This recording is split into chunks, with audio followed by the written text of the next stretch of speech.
오늘은 창세기 28장 1절에서 9절 말씀입니다. 오늘 말씀을 이렇게 표현을 한번 해보도록 하겠습니다. 우리 이제 모세를 한번 기억했으면 좋을 것 같아요. 모세가 물론 파라오의 그 집 왕궁에서 얼마나 잘 살았겠습니까? 그러나 그 한 번의 실수가 있었죠. 이집트 사람을 죽인 그런 문제로 이집트에서 머물지 못하고 도망하여서 광야로 가게 되어지죠.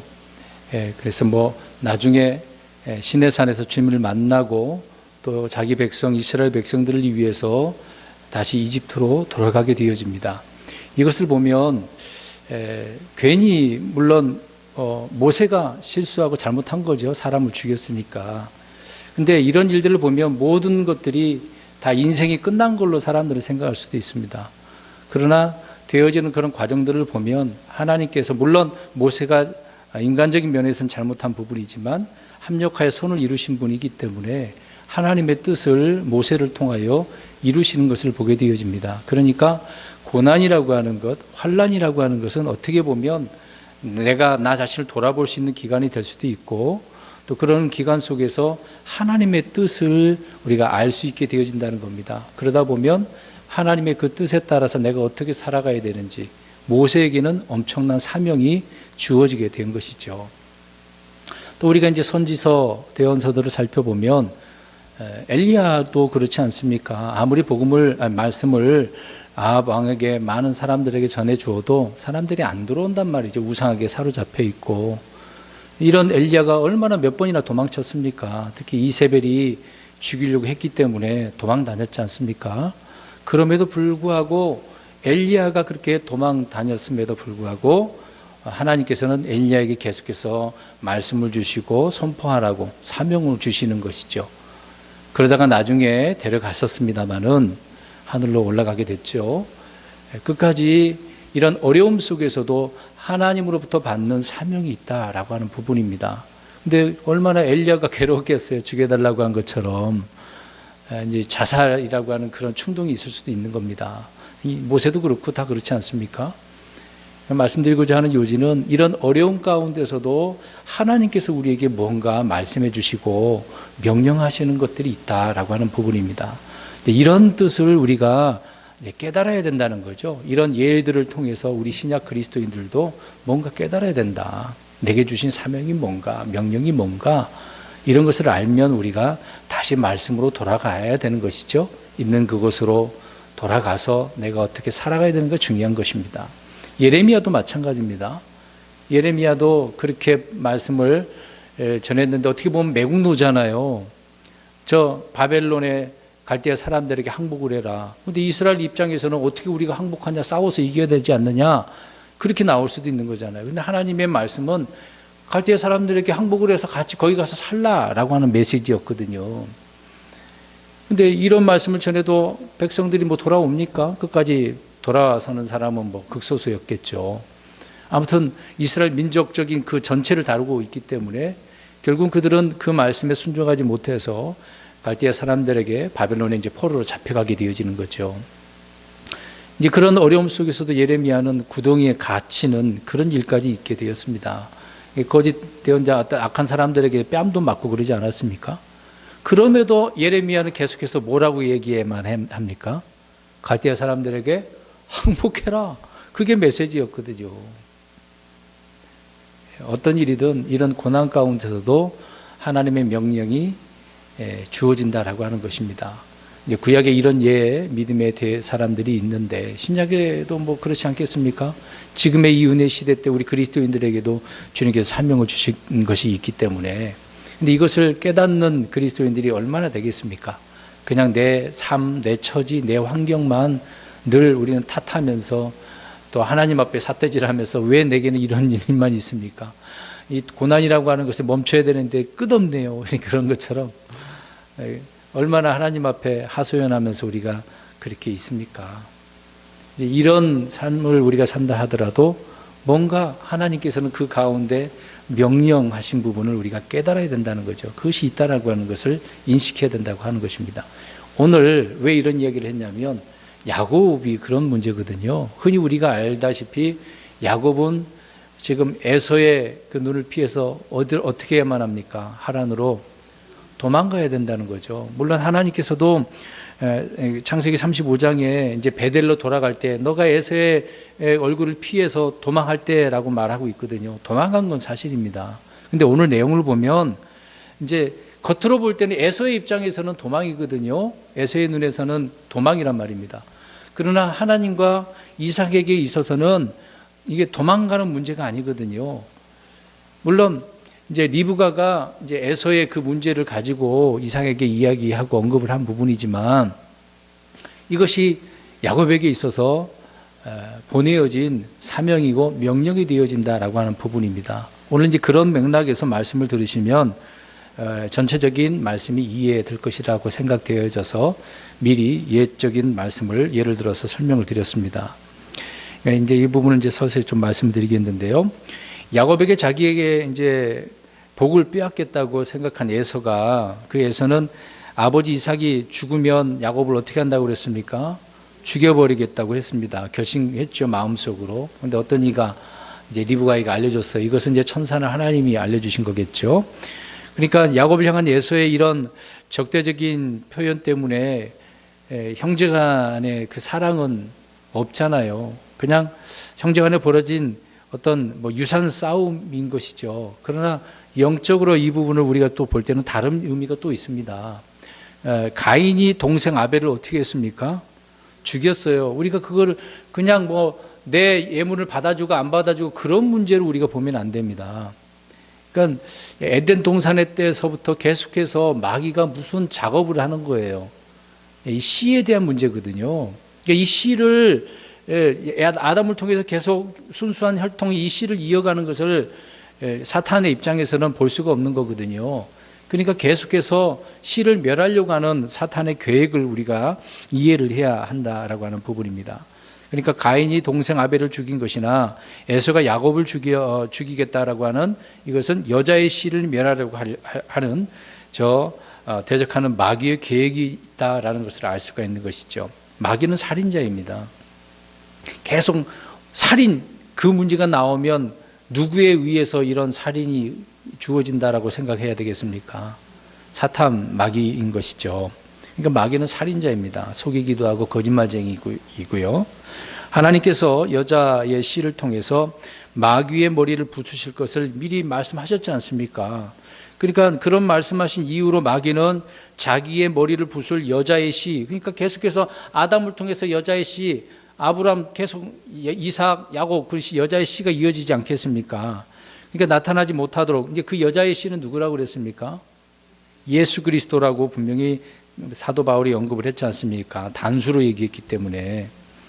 그러니까 이것을 예수 그리스도가 나타나지 못하도록 막는데 모든 일들을 자기 힘을 동원하고 있다는 것을 알 수가 있어요.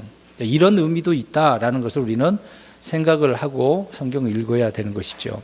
그래서 이런 사실들이 성경에 자주 기록되어져 있습니다.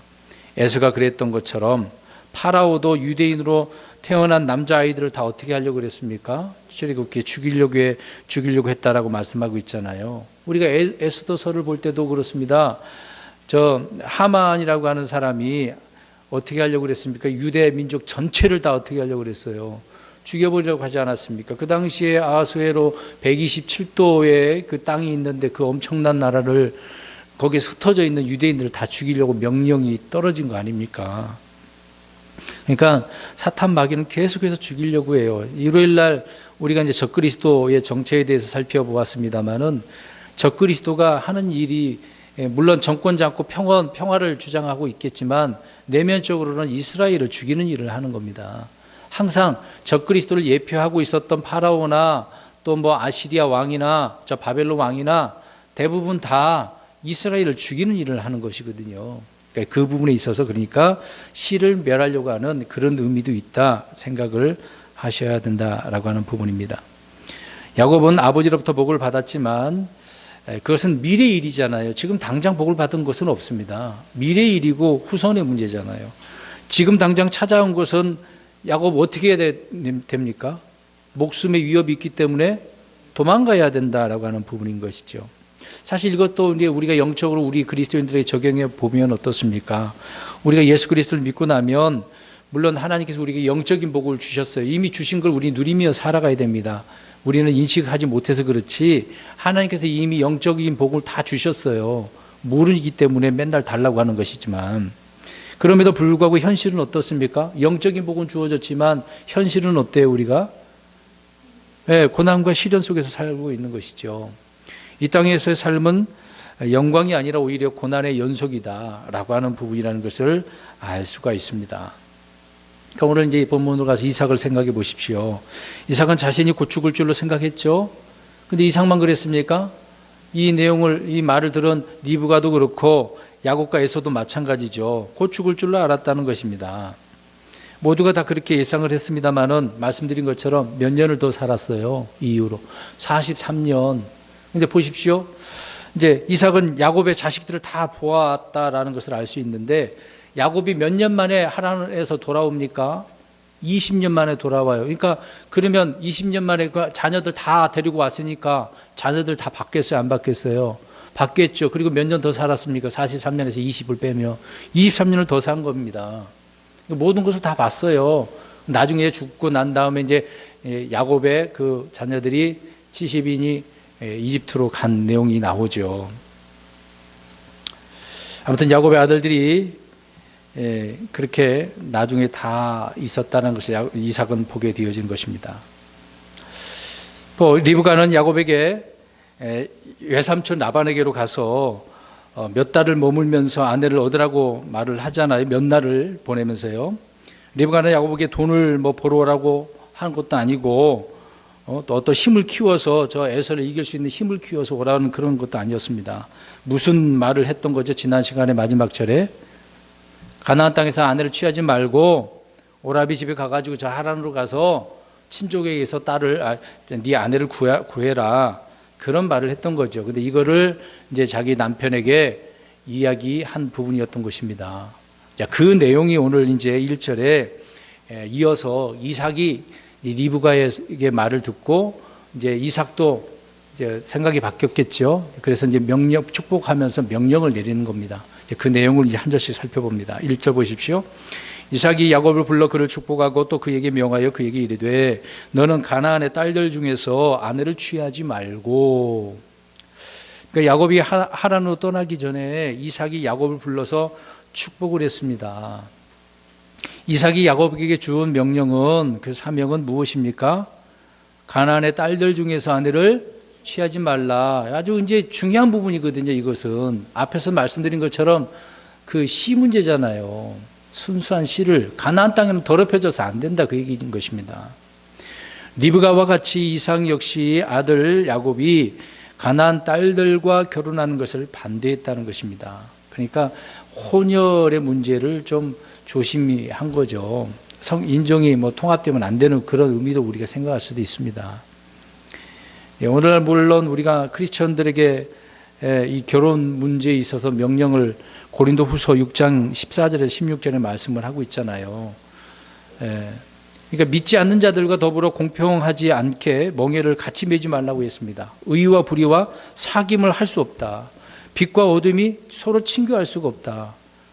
같이 할 수 없다라고 하는 거죠. 이제 이런 면에 있어서 우리 그리스도인들도 결혼 문제 중요합니다. 믿지 않는 자들과 결혼해서는 큰일 날 수도 있는 거죠. 내 신앙이 완전히 망쳐질 수도 있고, 내가 결혼해서 저 배우자를 예수님 믿게 해야지, 그건 정말 희박한 일이에요. 어려운 일입니다. 언제가 이 말씀 여러 번 드렸습니다만은 제 주변에도 그렇게 하려고 했다가 안 되는 경우가 있어요. 거짓말로 같이 해서 내가 예수님 믿겠다, 신학교 하겠다 그랬다가 나중에 뒤돌아서 버렸습니다. 그런 예가 많아요.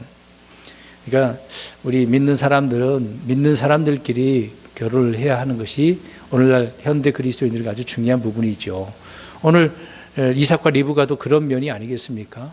가나안 땅은 이미 더럽혀진 악한 자들이에요, 다. 이미 아브라함 때 그렇게 말씀을 하고 있지 않습니까? 이삭의 때에도 그런 사람들이 많이 있었던 거죠.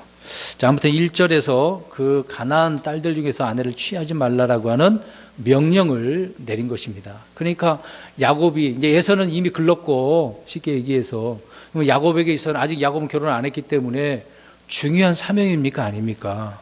사명인 거죠. 명령을 따라서 순종해야 되는 일입니다. 2절 보겠습니다. 일어나, 이제 순종하죠.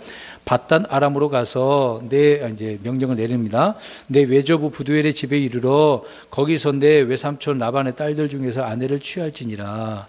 그러니까 가나안 땅에서 아내를 취하지 말고 저 하란에 가서 밧단 아람으로 가서 취해라. 이 밧단 아람이라고 하는 것은 시리아의 평원이다, 평야다라고 하는 그런 뜻이거든요. 하란이라고 하는 것도 같은 의미입니다. 하란은 이제 산지라고 하는 의미인데 이제 평야 그런 의미거든요. 이제 서로 이제 하란, 밧단 아람 이름 말이 다르지만 같은 의미인 것입니다. 이삭은 아들 야곱에게 누구와 결혼해서는 안 되고 누구와 결혼해야 되는지 분명하게 정해주고 있는 말씀이라는 것을 알 수가 있습니다. 그러니까 주님께서 결혼에 대한 이런 규정을 주신 것이죠. 근데 문제는 순종해야 되는 겁니다. 순종. 야곱이 순종해야 되는 것처럼 우리 그리스도인들도 마찬가지겠죠. 오늘날 크리스천들이 에서와 같이 자기가 원하는 대로 배우자를 구하는 경우가 많습니다. 내가 볼 때 흔히 말하는 눈이 뒤집혔다고 그러잖아요. 한번 그렇게 되면은 막 돌아서기가 어려운 거거든요. 아무리 부모가 반대해도 안 되는 거예요. 처음부터 기준을 정해놓으면 괜찮은데 그런 기준이 없다 보면 그렇게 쉽게 내 마음대로 우리가 생각을 하고 구할 때가 많죠. 아무튼 이삭은 야곱에게 거기서 내 외삼촌 라반의 딸들 중에서 아내를 취하라라고 명령을 합니다. 근데 하란 지역에 다른 사람들이 가지 말라고 하는 거잖아요. 자기 친족이라고 말을 하고 있는 겁니다. 근데 외사촌들과 어떻게 보면 근친 결혼이잖아요. 우리가 이제 근친 결혼 그러면은 지금의 입장에서는 어떻습니까? 우리나라 입장에서는요. 굉장히 좀 거부감 느끼잖아요. 왜 그러냐면 한국은 유교 사상 때문에 그렇습니다. 우리가 이제 성경적으로 보면 아브라함은 누구랑 결혼을 했습니까? 사라. 근데 사라는 뭔 지척이에요? 가까운 이복 동생, 여동생이 아닙니까? 이삭은 삼촌인 나홀의 아들 부두엘의 딸과 결혼했잖아요. 리브가 하고요. 이런 면제 성경적인 보면 근친에 대한 이야기가 나오는데 이때는 씨 문제이니까 그렇게 가능하다고 하더라도 지금은 이제 그렇지 않습니다. 한국은 어떻습니까? 근친 결혼에 대해서는 8천 이내로는 금지를 해놨습니다. 그러나 성경의 그 당시에는 친족 간의 결혼은 너무나 자연스러운 일이었기 때문에 이것 때문에 그때는 그랬는데 왜 지금은 안 그렇습니까? 그렇게 말을 할 수는 없겠죠. 아무튼 라반은 리브가의 오라비인데 야곱에게는 외삼촌이 되는 것이죠. 이삭은 아들 야곱에게 라반의 딸들 중에서 아내를 취하라고 분명히 말을 하고 있습니다. 자, 근데 중요한 부분입니다. 인종과 어느 근데 말이 다를 수는 있겠죠. 그러나 중요한 것은 이것은 신앙의 문제이기 때문에 그렇습니다. 신앙의 문제. 이것을 우리 깊게 생각을 하고 믿음의 결혼이 얼마나 중요한가를 알아야 되는 거죠. 또 예를 들어서 살펴보면 아브라함의 조카 롯은 누구와 결혼했을까요? 어느 나라 사람하고? 이집트 여자하고 결혼했습니다. 아브라함의 아들 이스마엘은 누구와 결혼을 했습니까? 그 어머니 하갈이 누구를 구해줬죠? 이집트 여자를 구해줬지 않습니까? 하갈도 이집트 여자인데. 이삭의 아들 예서는 누구와 결혼했다고 그랬죠? 헷 족속의 가나안 땅 헷 족속의 딸들하고 결혼을 했습니다. 근데 이걸 왜 말씀드리냐면 이방 여인과 결혼을 하면 영적인 유익이 있겠습니까? 오늘 리브가와 이삭이 어떤데요? 이 에서의 며느리 이를 볼 때마다 어때요? 괴로워요. 안 좋아요. 그러니까 에서도 형편없겠죠. 이미 에서는 속된 자라고 나오고 있는데 얼마나 이게 문제가 컸었겠습니까? 내 신앙의 영적인 부분에 아무 유익이 안 된다. 그 얘기인 것이죠. 유익을 준다고 한다면 얼마나 좋겠습니까? 그러니까 라반의 딸들 중에서라고 하는 것은 같은 종족, 같은 족속이 되겠죠. 언어와 민족이 또 믿음을 같은 믿음을 지닌 그런 사람이어야 된다는 것이죠. 그래서 그나마 이 친족들은 다 하나님에 대해서 알겠습니까? 모르겠습니까? 알죠. 물론 성경에도 보면 이방 여인과 결혼한 예가 있습니다.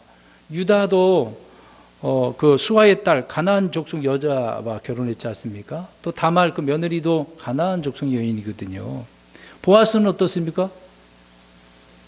모압 여인 룻과 결혼했지 않습니까? 근데 이 여인들은 어때요? 하나님을 믿는 여인들이었으니까 그나마 다행이었던 거죠. 중요한 것은 이 믿음의 문제이기 때문에 함부로 우리가 결혼해서는 안 된다. 이제 그런 내용을 2절에서 한 번 더 우리가 확인해 볼 수가 있는 겁니다. 3절을 보십시오. 하나님 그 전능자께서 내게 복을 주셔서 너를 다산하게 하고 번성하게 하사 내가 수많은 백성이 되게 하시고, 지금 축복한 겁니다. 명령을 내리면서 축복을 하고 있는 거예요. 자, 이삭은 야곱에게 이미 복을 빌어줬어요, 안 해줬어요? 이미 빌어줬어요. 근데 또 하네요. 복을 준 것을 더욱 구체화하면서 한 번 더 축복을 내주고 있는 겁니다. 이삭이 축복한 내용은 첫째, 다산과 번성이에요. 다산과 번성. 하나님이 복을 주셨을 때 첫째도 이렇게 다산과 번성이거든요. 우리가 이제 창세기 1장을 가서 보면 알 수 있습니다. 하나님께서 다산하고 번성하라는 명령 그 구절을 찾아서 보면은 물고기에게도 하나님께서 복을 주셔서 바다의 물들을 채우게 하셨지 않습니까? 또 날짐승에게도 그렇거든요. 아담에게도 다산하고 번성하라고 했죠. 또 노아의 방주에 탄 모든 생물에게도 복을 주셨다고 이야기하고 있고, 나중에 노아의 아들들에게도 복을 주셔서 다산하고 번성하게 하셔서 땅을 채우라라고 명령을 하신 겁니다. 중요한 부분이 되겠죠. 하나님께서 복을 주셨다라고 하는 말 뒤에는 항상 뭐가 지금 뒤따르고 있는 거죠? 다산하고 번성해야 된다. 그러니까 잃어보면 참 인구를 줄여야 된다, 뭐 그런 말을 한 것은 성경적인 것은 아니죠. 항상 다산하고 번성해야 된다고. 그러니까 사람들이 그러잖아요. 인구가 너무도 많아지니까 땅이 좁다고, 땅에 식량 문제에 고갈된다라고 다 그렇게 얘기하잖아요. 그건 누구 생각이겠습니까? 사람들이 생각이죠. 많아도 소용없습니다. 하나님이 주시고자 하면 다 주시는 거죠. 근데 단지 사람이 많아지면 많아질수록 하나님을 알까요? 하나님의 이름을 부를까요? 안 믿고 안 부른다는 게 문제라는 거죠. 많고 적음의 문제는 아닙니다. 하나님에게서 있어서는요. 이런 면에 있어서 동성 결혼한 자들 있죠. 이들은 다산하고 번성할 수 있겠습니까? 못하는 거죠. 그러니까 잘못된 거죠. 이 동성 문제는, 동성연애자들은 죄입니다. 그건 심판받을 일들입니다. 아무튼 이삭은 하나님께서 야곱에게 복을 주셔서 다산하고 번성하여 수많은 백성이 되게 하기를 축복하고 있는 내용을 보게 되어집니다. 4절 보십시오. 아브라함의 복을 내게 주시되 너와 함께하는 네 씨에게 주사 내가 하나님께서 아브라함에게 주신 땅 곧 내가 나그네로 구하는 땅을 상속받게 하기를 원하노라 하니라. 그러니까 여기서 쭉 보면은 복의 아브라함의 그 복 그대로 너에게도 하나님께 주실 거다라고 축복하게 되는 거죠. 복의 상속이고, 또 아브라함에게 주신 약속이 있는 거잖아요. 그 약속의 상속이 있고, 그 다음에 상속받게, 그러니까 유업의 상속이 되는 거죠. 자, 이것을 말씀을 하고 있습니다. 그러니까 아브라함의 복을 내게 주시되, 그러면 아브라함의 복 중에 내게 준다 그 말이 뭘까요? 그냥 잘 먹고 잘 사는 것일까요? 뒤에 지금 뭐 저번에 복되는 것처럼 하늘의 이슬, 기름진 땅, 그리고 뭐 땅, 이제 그거 지금 그 문제는 아닙니다. 아브라함에게 준 그 복은 그 복이 아닙니다. 그것은 아브라함의 복은 믿음으로 의롭게 된 거예요. 이것이 구약 백성이나 신약 백성이나 크리스천들은 다 동일한 내용이 될 것입니다. 그러니까 아브라함의 복은 땅의 모든 가족이 아브라함의 씨를 통해서 복이 임한다, 그거예요. 그 아브라함의 씨가 누굽니까? 예수 그리스도라는 거죠. 예수 그리스도를 통해서 우리가 복을 받는다, 의 가운데 또 의로운 자가 된다, 그 얘기를 하고 있는 거죠. 복 그러면 하나만 생각을 해요. 다 사람들 물질 축복만 생각을 해요. 건강복 생각만 해요. 우리가 좀 이 복도 성경에 나오는 단어도요, 우리가 좀 구분을 해야 됩니다. 다양하게. 그러니까 지금 여기서 아브라함의 복은 그 씨 예수 그리스도 안에서 땅의 모든 족속들이 복을 받는다라고 말하고 있는 거죠. 이것은 갈라디아 3장 9절 14절의 말씀을 하고 있는 겁니다. 분명히 14절에는 이것은 아브라함의 복이 예수 그리스도를 통해 이방인들 위해 임하게 하고 또 우리가 믿음을 통해 성령을 약속으로 받게 하려 함이라. 이렇게 정확하게 말씀하고 있지 않습니까? 그러니까 아브라함의 복은 누구를 통해서 주어지는 거예요? 예수 그리스도를 통해서 모든 사람들에게 이방인들 위에 임하는 거다. 얼마나 감사한 일입니까?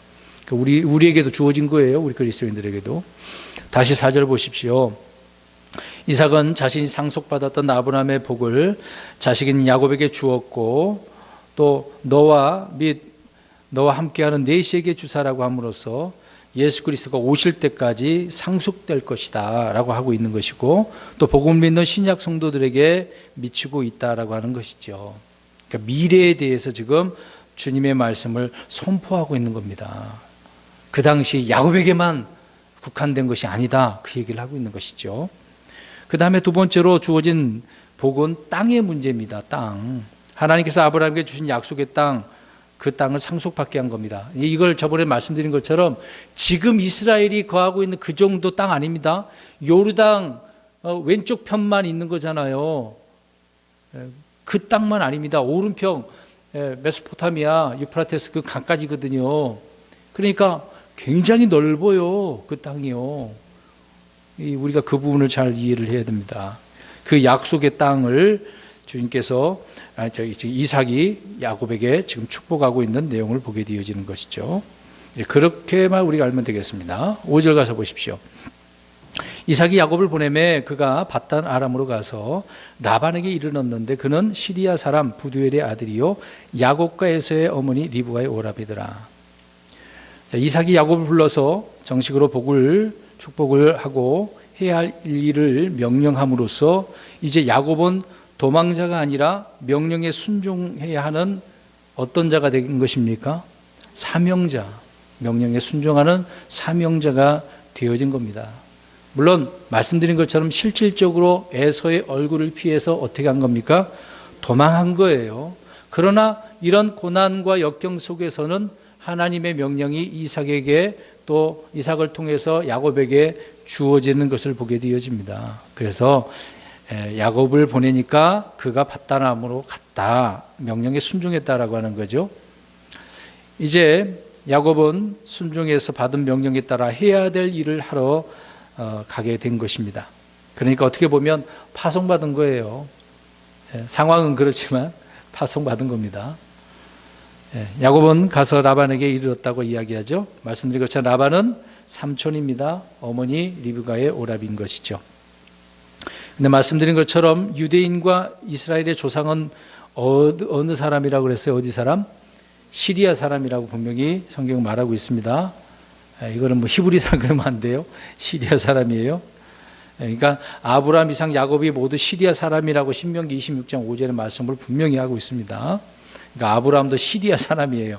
물론 갈대아 우르에서 왔지만 시리아에 머물른 그거를 이야기하면서 그 기준을 통해 시리아 사람이라고 이야기하고 있는 겁니다. 그러니까 이스라엘은 국가 이름이고 유대인은 민족을 일컬어서 유대인이라고 그렇게 표현하고 있는 겁니다. 구분을 그렇게 해야 되는 거죠. 그 다음에 6절 7절을 보시기 바랍니다. 이제 중요한 부분을 우리가 여기서 또 하나 생각해 볼 문제인데요. 에서가 보니 이삭이 야곱을 축복하고 그를 밧단 아람으로 보내어 거기서 아내를 취하게 하며 또 그를 축복하고 그에게 명하여 이르기를 너는 가나안 땅의 딸들 중에서 아내를 취하지 말라 하였고 야곱은 자기 아버지와 어머니에게 순종하여 밧단 아람으로 갔더라. 자, 누가 봤어요? 에서가. 자, 그러면 이게 상황을 잘 보시기 바랍니다.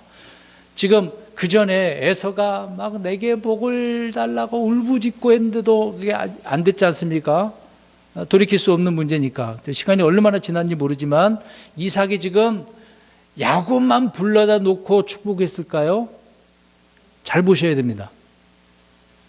어떻게 했을까요? 이 내용을 보니까 에서가 이 장면도 축복하는 것을 지금 어떻게 했다고 이야기하고 있어요. 봤다. 그러니까 가족들 불러다 놓고 축복한 거예요. 그러니까 앞에서 말씀드린 것처럼 파송했다. 사명자가 됐다라고 하는 의미는 온 가족을 불러다 놓고 지금 상황은 이미 안 좋은 것이었긴 하지만 야곱에게 지금 명령을 내려서 보내는 그 과정을 에서가 봤다라고 이야기를 하고 있는 겁니다. 그러니까 말씀드린 것처럼 야곱이 몰래 야반도주한 게 아니란 그 얘기예요. 온 가족이 함께 있었기 때문에 다 알고 보내어진 것이다 라고 하는 것입니다. 그러니까 야곱은 아버지 이삭으로부터 복을 받고 바단 아람에서 해야 될 일을 지시받아서 갔다는 것을 에서는 봤다는 거죠. 그러니까 에서는 아버지 이삭이 동생 야곱을 축복하는 그 현장을 보았고 들은 것이죠. 야곱은 아버지 어머니의 말에 순종하여 하란으로 떠난 것이고요. 여러분, 아버지 이삭은 속이고 거짓말을 한 야곱을 추방해야 되잖아요. 어떻게 보면 추방하고 심판하고 저주해버려야 되잖아요. 잘못을 했으니까. 그러나 어떻게 했습니까? 그런 내용이 있나요? 이 못된 놈아 저주라 받아라 자기 아들한테 할 수는 없고 그런 내용이 하나도 안 나옵니다. 자, 이런 얘기를 왜 하냐면요, 상식적으로 말씀드린 것처럼 야곱이 저주와 형벌을 받아야 되는 것이 어떻게 보면 공정한 것인데 그러나 이런 문제는 사라지고 없어지고 오히려 궁유를 베푼 것을 보게 되어집니다. 다윗이 그런 표현을 했잖아요. 그러니까 그 궁유, 이게 하나님 이런 죄 문제가 덮여진 것, 그 궁율의 문제를 이야기하고 있지 않습니까? 그러니까 이것이 이제 궁율이라는 것인데, 궁율은 야고보서 2장 13절에 보니 심판을 이긴다라고 이야기하고 있습니다. 이 궁율이라는 것은 또 율법 위에 있는 것이고요. 궁율은 마땅히 받아야 할 형벌이라고 하는 것을 면제시켜버리는 거잖아요. 예전에 우리가 칼기 폭파되었을 때 그 기면인가요? 그 여자를 어떻게 해야 되겠습니까? 북한 여자 그 김연희를 죽여야죠. 잡아왔지 않습니까? 그럼 재판받아서 사형시켜야 되는데 어떻게 했습니까? 그 당시 노태우 대통령이 사면했잖아요. 지금 어디에서 살고 있는지 모르지만 그래서 책까지 써서 집필해서 나온 적도 있었지 않습니까? 그게 궁율이잖아요. 궁율. 그러니까 지금 이삭이 야곱에게 이렇게 축복하고 보내지는 부분 속에서 야곱이 잘못한 그런 모든 것들을 면제시켜버리고 궁유를 베풀어줬다라고 하는 부분입니다. 자, 이런 어려운 가운데서도 하나님께서 이삭을 통하여 하나님의 궁율과 은혜가 무엇인지를 보여주고 있는 거죠. 그런 내용은 지금 오늘 내용에 뭐 궁율, 은혜란 단어는 나오지는 않습니다. 근데 저주하고 심판에 그런 내용 조롱했다는 한마디도 안 나오잖아요. 이런 것을 우리 그리스도인들에게 생각을 해보면 야곱과 같이 자신의 불법과 범죄와 허물이 우리는 가려진 자예요. 그러니까 허물이 가려진 자들이 하나님께 이 긍휼을 받은 거라고 다윗이 이야기한 것처럼 그렇습니다. 그래서 우리 주님께서 우리의 죄를 제거하셨고 죽으심으로 저주를 다 없애버리셨던 거죠. 그게 긍휼과 은혜라는 것입니다. 그래서 이 장면을 누가 보고 있어요? 에서가 봤단 말입니다. 근데 이것을 에서가 본 때 어떻게 했어요? 지금 자기 동생을 어떻게 해야 되는데 지금 분노가 아직도 치밀어 있는 거죠. 아버지 죽기만 하면 죽여야 되는 건데 아직 살아있으니까 죽일 수도 없고. 그 에서의 심정을 한번 생각해 보십시오. 얼마나 속이 쓰리겠습니까? 피눈물 나는 거죠. 자기에게 복이 와야 되는데 야곱에게 가버리고 기회도 잃어버리고 오히려 죽일 수 없고 멀리 가버리니까. 그러니까 자신이 할 수 있는 것은 아무것도 없는 상황인 것이죠. 자, 마지막 8, 9절을 보겠습니다. 근데 에서가 그것만 본 게 아니에요. 또 하나 본 것이 있습니다. 9절, 8, 9절 보십시오.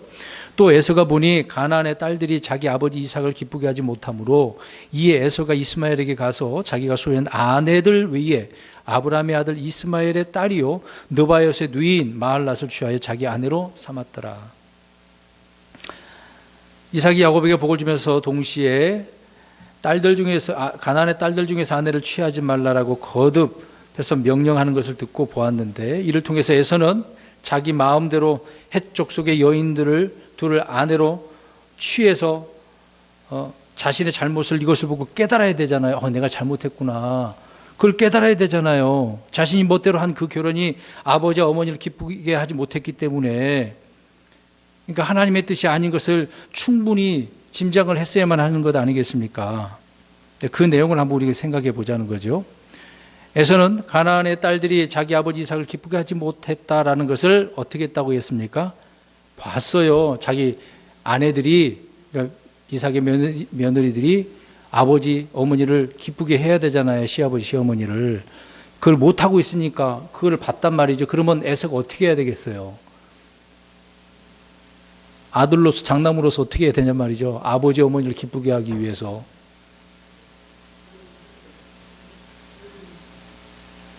나는 그렇게 갈라서 해야 된다고 생각하지만 오늘 뒤에 내용을 보면 그렇지 않았잖아요. 아버지가 지금 가나안 땅, 그 얘기, 가나안에 있는 여자를 취하지 말란 말을 듣고서 빨리 깨달아야 되잖아요. 내가 잘못했구나. 이제 그걸 이제 어느 정도 깨달은 것 같아요. 그래서 어떻게 했냐고요. 다른 아내를 취했는데 이 아내들이 아내를 취했는데 어느, 잘 봐야 됩니다. 지금 잘 못 보고 있어요. 누구의 아들의 딸이에요? 이스마엘은 가나안 족속이에요? 자기 혈통이잖아요. 혈족이잖아요. 그러면 기뻐해 주겠지. 자, 이것도 문제 잘 보세요. 지금 그 얘기를 하고 있는 거거든요. 에서가 자기 아내들이 아버지를, 어머니를 기쁘게 못하는 걸 보니까 아버지가 지금 야곱을 저걸 보내갖고 자기 혈족에 가서 딸들을 구하라고 하니까 나도 그래야 되나? 그래서 지금 자기 나름대로 생각을 해서 판단을 해서 또 아내를 또 취했다고요. 근데 그것이 자기 혈통 중에 이스마엘 딸들을 취한 거지 않습니까? 그 얘기를 하고 있는 겁니다. 그러니까 에서는 자신도 뭔가 아버지가, 어머니가 기뻐할 수 있는 일을 할 수 있겠다라고 그것을 보여주려고 이렇게 했다는 것을 알 수가 있는 거죠. 근데 이미 아내가 둘이 있어요. 근데 또 얻었네요. 참, 이게 문제네. 근데 아내가 둘이 있었는데 지금 또 얻었지 않습니까? 네? 근데 그러면 에서의 아내가 몇일 것 같아요? 여기서 보면 셋이죠. 근데 36장 가서 보세요. 또 있어요. 계속해서 여자를 취하네. 그러니까 속된 자라고요. 자, 36장 가서 보세요. 에서에게 아내가 몇 명인가를 좀 보겠습니다. 이제 말씀 다 왔는데 그 부분만 하고 마치겠습니다. 36장 2절부터 5절 보십시오. 자, 같이 보세요. 에서가 가나안의 딸들 중에서 헷 족속의 엘론의 딸 아다와 또 히위 족속 시분의 딸이요 아나의 딸인 아올리바마를 자기 아내로 취하고 또 이스마엘의 딸이요 누바에서 누이인 바스맛을 취하였는데 아다는 에서에게 엘리바스를 낳았고 바스맛은 루엘을 낳았으며 아올리바는 여호수아 얄렘과 고라를 낳았더라. 이들은 에서의 아들들이요 가나안 땅에서 그에게 태어난 자들이라. 여기 보니까 또 몇을 더 얻었어요? 둘이에요? 셋이에요? 이제 설명을 드리겠습니다. 자, 에서는 헷 족속인 엘론의 딸 아다와 또 히위 족속인 시분의 딸 아홀리바마를 아내로 취했다고 말을 하고 있습니다. 근데 뿐만 아니라 하나 더 바스맛을 얻었네요. 그런데 창세기 28장 가서 보십시오. 이미 이제 처음 결혼했을 때 40세 결혼했을 때 28장 보면 근데 바스맛이 아닌 마알랏이라고도 나오네요. 마알랏, 오늘 지금 볼 8절 9절에 나오죠. 마알랏은 이스마엘의 딸로서 순전히 아버지를 위해서 얻은 아내였다고 아까 말씀드렸지 않습니까? 그런데 36장에서는 마알랏이 아니라 누구라고 나와요? 바스맛이라 나오네요. 그럼 어떻게 나요? 이름이 같은 사람인데 이름이 다른 걸까요? 아니에요. 자매지간입니다. 자매지간이에요. 그러니까 총 에서의 아내는 몇 명이 됩니까? 6명입니다. 6명입니다. 네, 이걸 믿지 않아서 막 이름을 고치고 동명이인이다 그래가지고 숫자를 줄여버리는 경우도 있는데 그러지는 않습니다. 굳이 이 부분에 대해서 막 찾아가지고 몇 명이다, 왜 그들이 잘못했는데 그 말을 하지는 않겠습니다. 분명히 우리가 성경대로 보면 에서의 아내는 몇 명이다? 6명이다. 그러니까 26장, 28장, 36장을 같이 봐야 됩니다. 그것이 이제 문제일 겁니다. 그러니까 이스마엘의 딸이요 누바에서 누이인 바스맛 있고 또 마할랏도 있는 거예요. 그러니까 한 번 취해서 부모가 아버지 어머니가 안 기뻐하니까 또 어떻게 했어요? 또 취한 거예요. 두 자매를 취한 겁니다. 그러니까 자매지간이었던 거죠. 성경은 모순처럼 보이는 구절들이 오류가 아니고 더 정확하고 정확한 정보를 알려주기 위해서 이렇게 기록을 해놓은 거예요. 이거를 잘 퍼즐처럼 된 것을 우리가 정리를 잘 해야 이해할 수 있는 것입니다. 아무튼 이 문제는 뭐 큰 문제는 아니지만 오해거리가 있기 때문에 설명을 잠깐 간략하게 드린 것이고요. 오늘 말씀을 정리하겠습니다. 오늘 말씀은 야곱이 하란으로 어떻게 보면 에서의 눈을 피해서 도망한 것은 맞지만 다른 편으로 보면 도망한 것이 아니라 어떻게 해요? 복을 받고 사명을 가지고 떠난 것이죠. 그래서 저 하란으로 가서 해야 될 일이 있었던 것입니다. 다른 표현으로는 도망이 아닌 사명자로 갔다. 네. 비록 근친 결혼이지만 이것은 씨를 보존하기 위한 문제고 신앙의 문제이기 때문에 그렇다라고 하는 것이죠. 물론 야곱이 그 두 딸만 지었겠습니까? 첩도 얻었는데요. 아무튼 그럼에도 불구하고 하나님은 합력하여 선을 이루시는 분이다. 주님의 뜻을 이루시는 거죠. 이들의 계속적인 실수, 문제임에도 있었음에도 불구하고 하나님은 자신의 뜻을 이루어 나가시는 것이죠. 이제 그런 내용을 우리가 읽으면서 봐야 됩니다. 왜 하나님 이렇게 해야 돼? 이래가지고 어떻게 하나님의 뜻을 이루는 거야? 말도 안 돼. 이렇게 생각해서는 안 된다는 거죠.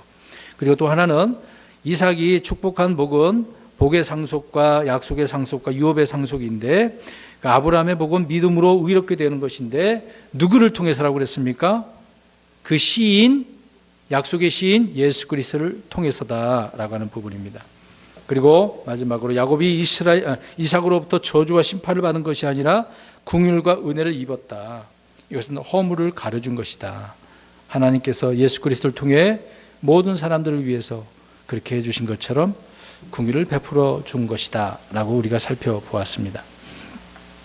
아무튼 이것을 통해서 우리는 야곱에게 처음에 말씀드린 것처럼 고난과 역경이지만 하나님께서는 뭔가 깨닫게 해주시고 사명을 우리에게 주시는 부분을 말씀해주고 있다. 그런데 그것을 우리가 깨닫고 오늘 우리 그리스도인들에게 주신 그 명령을 깨닫고 순종하며 사명을 여기고 나아가는 그런 삶이 되기를 주의 이름으로 축원합니다.